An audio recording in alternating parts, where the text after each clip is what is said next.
Well, hello all of you beautiful boho-ish souls. My name is Cherie, and this is Boho-ish Me. Welcome, or welcome back to my channel.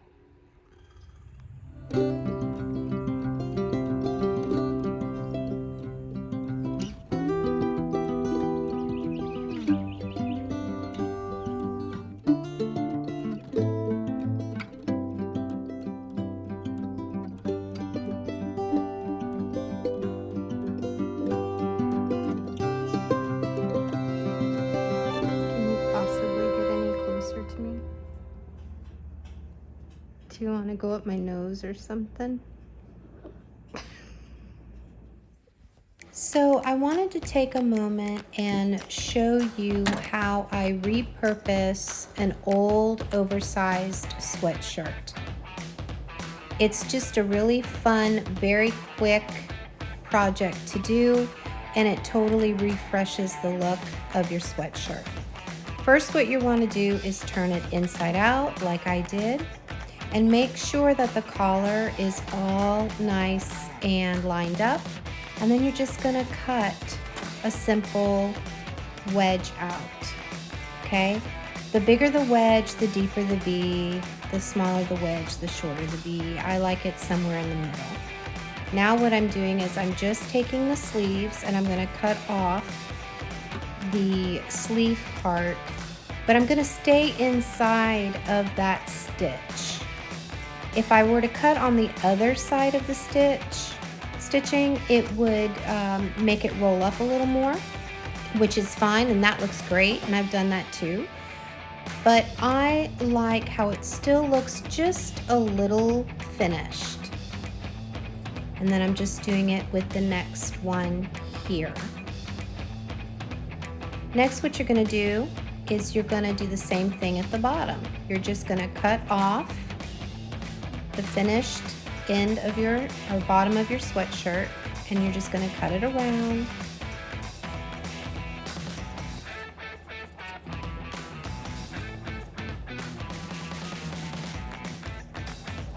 And make sure that you save all your scraps because, you know, slow stitching. Turn it back, right side out, and there you go. And see how the edges still look a little finished, but also distressed at the same time.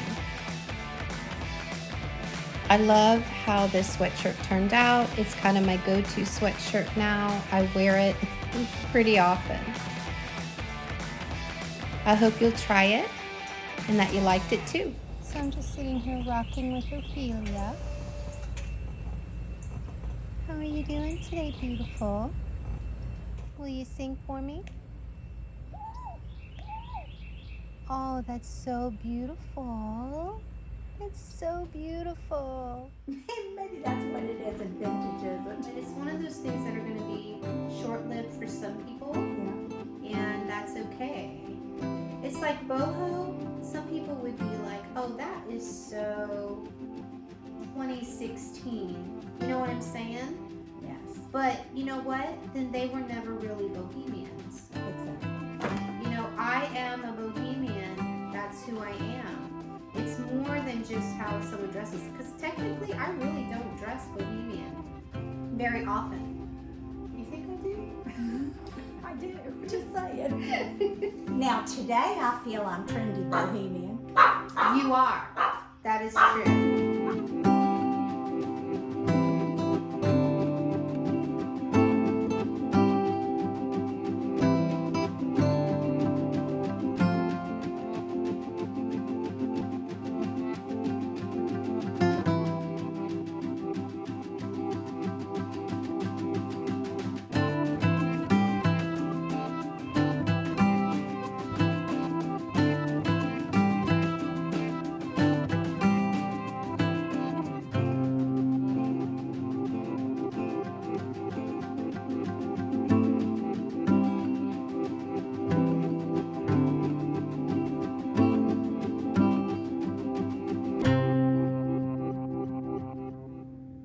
Okay, so I'm going to do my best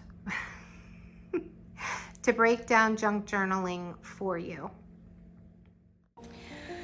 So today we are diving into the wonderful world of junk journaling. And I have to say that if you're looking for a creative outlet to express yourself, to preserve your memories, and so forth, this is what you're going to want to do. Trust me, you're going to love it. So, what exactly is junk journaling? Well, in essence, it's just a form of creative journaling where you can repurpose materials like old papers, magazine clippings, fabric scraps. You can even use packing materials. I use old paper bags. I just rip them up. Here you can see that I took some old matting out of a broken frame. You can use old doilies, anything that you want. I even have this little box here of just little pieces and parts that will add texture and dimension to my journal page. You can even use old vintage postcards. You'll see me pull some out a little later. Ticket stubs that were memories for you, ribbons, buttons. The whole thing is that the beauty of junk journaling all lies in its versatility. There are no rules, and that's the wonderful thing about it. Here you can see that I have created some pockets to kind of tuck some of my keepsakes in. And if you would like me to show you how to do that, I'll do that at a later time. It's kind of detailed and it's too much. It'll make this video way too long. But as you can see, I just glue in any little things that I like, that strike my fancy. This is a sweet little memory. This is a little map that our youngest child drew for her daddy when he was traveling to Holland. She wanted to make sure that he could find his way home, so she drew him a little map. It's just so cute. But see what I mean? Memories. You go through this and there's memories. There's letters from my children. There's letters from my friends. There's pressed flowers from my girls. There's just, little love notes from my husband. Just all of these really sweet things. And then in the midst of that, you also have your areas where you're going to write things. So that's why I always make sure to include areas, little pages that have lines on them. Here is a butterfly that I worked on Monday when Ivy was here, and we were both working on our journals together. And it's just a doily, a butterfly shaped doily, and I glued it in, and then I started experimenting with watercolor. It was the first time I had used watercolor paints in my journal, and I love it. I mean, the sky's the limit on this, guys, seriously. So here I have the next blank page in my journal, and I've already gathered my collection of assorted materials, and I'm just going to go with the flow. Whatever it is that I think I want to put down, I'm going to put down. So I picked up an old Victoria magazine. Well, it's not an old Victoria magazine, but it was an extra one that Ivy had, and I just started going through it to see if there was anything that inspired me. I do love the quotes and the beautiful photos that are in certain magazines, and I will rip them out and save them for another time if I'm not going to use them in that very moment. I got distracted for a moment and I picked up this leaf that was from one of the arrangements that I had made for my daughter's wedding. And I am a very tactile person. I know you've heard me say that before. And so there's nothing wrong with sticking something like that on a page as well. I just wanted to take a moment and show you that you don't have to be afraid of things. You just add as you want. It's that simple. For this page, I kind of wanted to go with a little more vintagey feel, so I could have chose some of these ephemera pieces. They're beautiful. You can find ephemera anywhere. You can go to Hobby Lobby, even the Dollar Tree has it. You can order it on Amazon or Shein. It's anywhere where you can find crafting supplies. Ephemera is basically pre-made pieces of paper that have a vintage feel, a vintage look to them, and they just add a lot of beauty and creativity to your pages. If you have things like vintage postcards, those are perfect to use as well. And if you're like me and you decide to use an art journal that doesn't already have lined pages, you can just pull some lined pages out of an old journal that you haven't used. I just like to rip it up and just put pieces, little tiny pieces that I can jot down thoughts on and add that to my page. Sometimes I will put a whole page in. It just depends on what I'm feeling at the time. It's all about just going with the flow. So you're going to start taking the pieces that you have collected and gathered for your next page or your first page. For me, it's my next page, but if you're just getting started, and then you're just gonna glue them down. Basically, what you're doing is you're making a collage. So I am just taking this little piece here where I can jot down some notes, and I'm putting it up in that upper corner, and then I'm just going to start gradually layering on whatever it is that strikes my fancy at the moment. I really liked this vintage magazine cover piece of ephemera. I thought she was cute, and so I thought I would just add that to the page.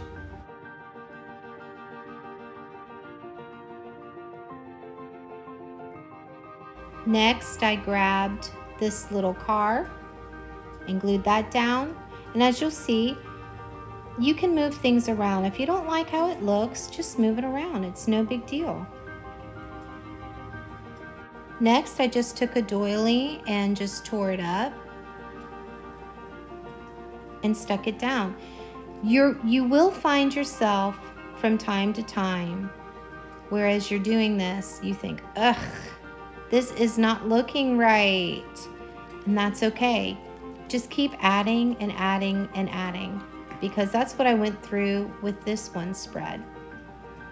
I started putting things down. I wasn't sure if I liked it. It wasn't what I thought it was going to look like. But you know what? You just stick to it and you just keep adding and adding and adding. And then it ends up being something really beautiful. So something that I did forget to mention is that as I'm gathering things, I try to keep them as organized as possible. So I have envelopes that are labeled like scrap pieces. So this one just holds a bunch of scrap pieces. I will go in sometimes and will tea stain paper towels or envelopes because it makes it look old and used, and I like that look. I have envelopes that hold certain stickers, certain tickets, things like that. So it just, when I'm looking for something specific, I can find it a lot easier. I also have a huge basket that I just throw everything in that I think I might be able to use for junk journaling. So as I'm going through my junk, if there's something that I think I can repurpose for my journaling, I just throw it into that basket and I keep it with my crafting supplies. So now I'm just going to finish up this one page, and you can see what I'm doing. It's just sped up a little bit. And I just wanted to mention not to be afraid to experiment with all the different techniques like collaging, stamping, colored pencils, watercolors, anything to add depth and dimension to your pages. Remember, there's no right or wrong way to do this. It's all about expressing yourself. And I'm sure you've heard that expression that more is more. So once you're happy with your journal page, you can embellish it further with handwritten notes, doodles, like I did with pressed flowers. The beauty of junk journaling is that every page tells a story, and that's what makes it a truly unique keepsake. So please keep that in mind. What I did want to say is that, yes, you can absolutely start with an already made journal like I did. I used an art journal. I think I mentioned that. But what you're going to want to do is maybe remove about 25% of the pages before you get started, and kind of equal out where you take them out. So take some out of the front, some out of the back, some out of the middle, or just try to, evenly distribute where you're removing the pages so that it's just not way too bulky. So basically with junk journaling, the whole idea is just to go with the flow. You're not going to stress about it. You're not going to overthink it. It's just an opportunity to sit down and let your creative juices flow. And that's what I love about it. I try to organize myself as best as I can before I get started. So yes, I end up with a table that is an absolute total mess. But it is a creative chaos and I really enjoy it. So I just make sure what you'll probably want to have are like some colored pencils in case you want to draw, or if you want to jot something down at the moment, a memory or a thought or something. Scissors, if you want more of a clean edge on things other than just ripping them. You can also find those edging tools. You can cut beautiful edges of pieces of paper with that. I also like to have my watercolor in case I want to just do a little something on the pages. All of these little pieces I showed you before. This might actually look kind of cute on this page. But as you saw, all I did was just start grabbing things that spoke to me and just gluing them down, kind of like a collage. Basically, it's a journal full of collage pages. Just pages and pages of collages. And there you have it, a crash course in junk journaling. If you have any more questions for me about it, please feel free to leave them in the comments. I know that it was just a really quick thing that I went over, and there's so many other elements to junk journaling if you want to take it further, and I'm happy to do a tutorial on that as well, like how to make pockets and how to add the envelopes and just all kinds of other things. So if that's something you would like, please let me know in the comments and I will be really happy to do that for you. I hope that this video inspired you to unleash your creativity and to start your own junk journaling journey. Don't forget to share your creations with me in the comments below. I hope you enjoyed today's video and found it inspiring. If you did, please let me know in the comments. You can always leave a thumbs up. Also, if you have been enjoying my content, please consider subscribing. And if you do, don't forget to boop the bell. Remember, it's not where you live, but how you choose to live. Until next time, bye. Hello. Hello, pretty boy.